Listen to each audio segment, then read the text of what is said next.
नमस्कार दोस्तों, स्वागत है आपका मेरे चैनल में। तो दोस्तों आज मैं नेक्स्ट वीडियो लेके आ रहा हूँ। वीडियो होने वाला है क्लास 6 चैप्टर है the first kingdom of India.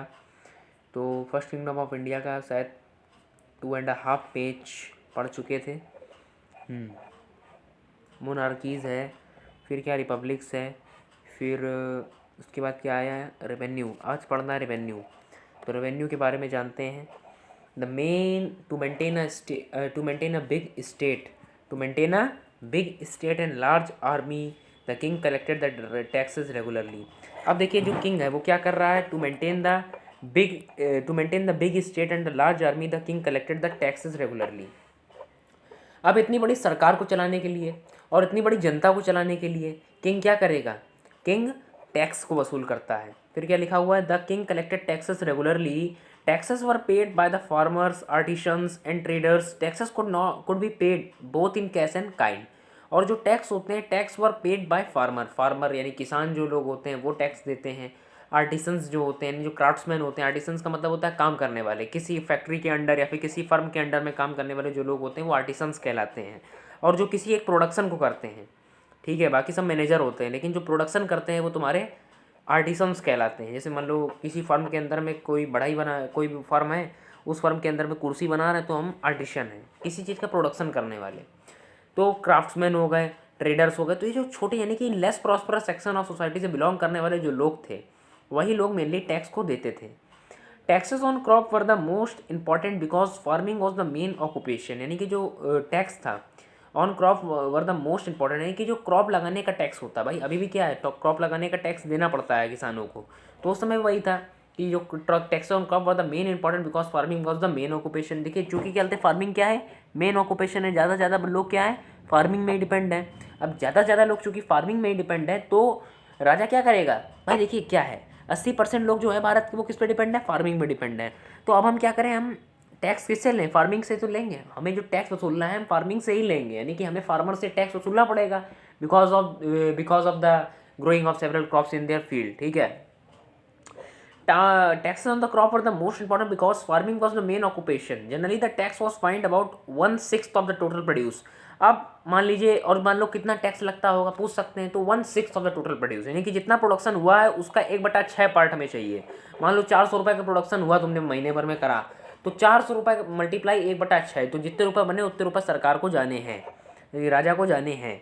ठीक है, there were taxes on the goods bought and sold. और जो टैक्सेस थे, there were taxes on the goods bought and sold. और देखिए चीज़ों के खरीदने लेने में भी टैक्सेस थे। जो आप देखते हो आज क्या है, आज वो सब जो टैक्स हैं वो टैक्सेस आज वैल्यू एडेड टैक्स हैं। आज आप देखते हैं किसी नमक के पैकेट में या फिर किसी भी कुरकुरे में नीचे लिख के आता है, मतलब क्या बोलते हैं, include of all the tax, यानी कि सभी टैक्सेस में लगे हुए हैं। तो आज जैसा समय है कि कोई भी चीज़ लेते देते हैं तो उसमें टैक्स लगाना पड़ता है, तो वैसे ही क्या बोलते हैं उस समय भी था कि जितने भी चीज़ें दी जाती थी वो सब में टैक्स लगता था। पेस्टोरल पीपल पे tax in the form of animals and the animal produce like milk और घी। और जो पेस्टोरल पीपल थे वो किस फॉर्म में टैक्स देते थे, वो अपने एनिमल्स और एनिमल के जो प्रोड्यूस थिंग्स हैं लाइक मिल्क हो गया, घी हो गया, इन सबको कंज्यूम करते हैं चूँकि, और उनको ग्रेज कराना है तो ग्रेज कराने का टैक्स वो देते थे। ग्रेज का मतलब आप समझ नहीं पाए होंगे। देखिए क्या है उस समय, क्या चाहा कि भाई देखिए लोग जो थे, लोगों को क्या है कि भाई एक तरीके से हमें अपने, भाई देखिए जो लोग हैं पेस्टोरलिस्ट क्या होते हैं, पेस्टोरलिस्ट ऐसे लोग होते हैं जो कि अपने पेस्टोरल पीपल ऐसे लोग होते हैं जो कि अपने एनिमल्स पर डिपेंड करते हैं फॉर देयर लाइवलीहुड। अपने एनिमल्स पर डिपेंड होते हैं, काहे के लिए, क्योंकि वो अपने एनिमल से बहुत सारी थिंग्स को गेन करते हैं, जैसे कि उनका घी हो गया, दूध हो गया, खुद तो पीते ही, उसके साथ साथ बाजार में बेच के पैसा भी कमाते हैं। तो अब चूँकि हमें क्या चाहिए, चूँकि हमें अब एनिमल चाहिए, यानी कि भाई हमें क्या चाहिए, हमें एनिमल प्रोडक्ट्स चाहिए। तो अब एनिमल प्रोडक्ट ऐसे ना मिल जाएंगे, एनिमल प्रोडक्ट के लिए हमें एनिमल को बनाना भी तो अच्छा पड़ेगा, तब तो जाके वो प्रोडक्ट देगा, और उसके प्रोडक्ट अच्छे देने से हमारा अच्छा प्रोडक्ट बनेगा। तो अब एनिमल कैसे अच्छा बने, एनिमल को अच्छा बनाने के लिए अच्छी ग्रेजिंग करानी पड़ेगी, अच्छी जगह चराना पड़ेगा, और चराने के लिए उस समय पैसा लगता था, टैक्स लगता था। तो इस तरीके से पेस्टोरल ग्रुप टैक्स देता था।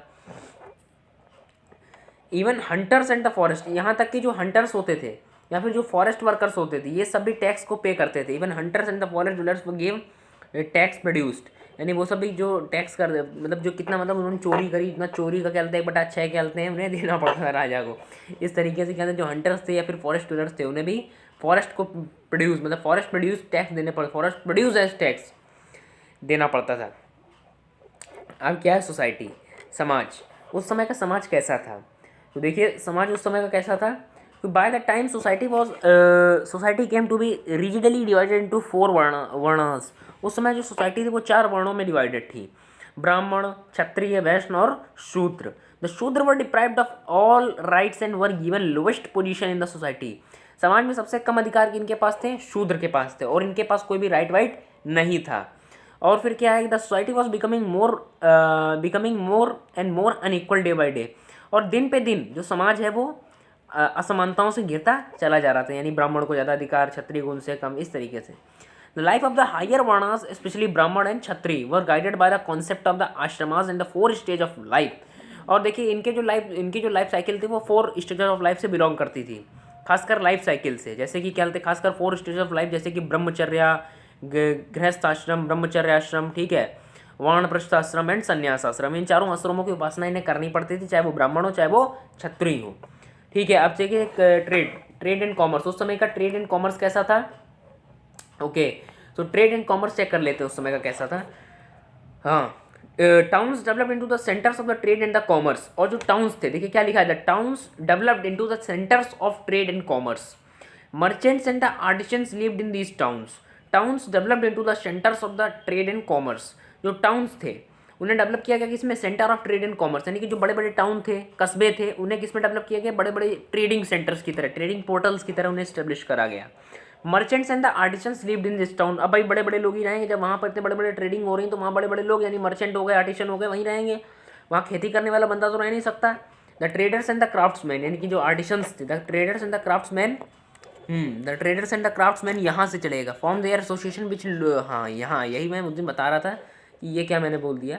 जो ट्रेडर्स एंड द, यहाँ से है, ट्रेडर्स एंड द क्राफ्ट्समैन, जो ट्रेडर्स और जो क्राफ्टमैन होते थे, form their association which looked the interest of the particular groups. जो ट्रेडर्स थे, ये सब जो लोग थे, ये सब क्या करते थे, अपने अपने एसोसिएशन बना लेते थे, जो कि लुकआउट करता था काहे के लिए? Interest of the particular group, किसी पर्टिकुलर ग्रुप के इंटरेस्ट के बारे में, इंटरेस्ट को लुकआउट करने का काम, कि भाई किस ग्रुप को क्या जरूरत है।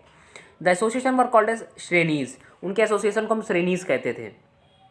Trade and commerce flourished in the period due to the, जो ट्रेड एंड कॉमर्स है ये इस्टेब्लिश हुआ था in the period due to the introduction of the money metal coin made of gold and copper. इन सब के चलते आ जाने से ट्रेड एंड कॉमर्स में भी बढ़ोतरी हुई। जो कॉइन हुए made of gold and copper introduce हुए, फिर they were called as a punch mark, क्या लिखा हुआ है, पंच मार्क कॉइन्स, इन्हें पंच मार्क कॉइन्स भी कहते थे, ठीक है।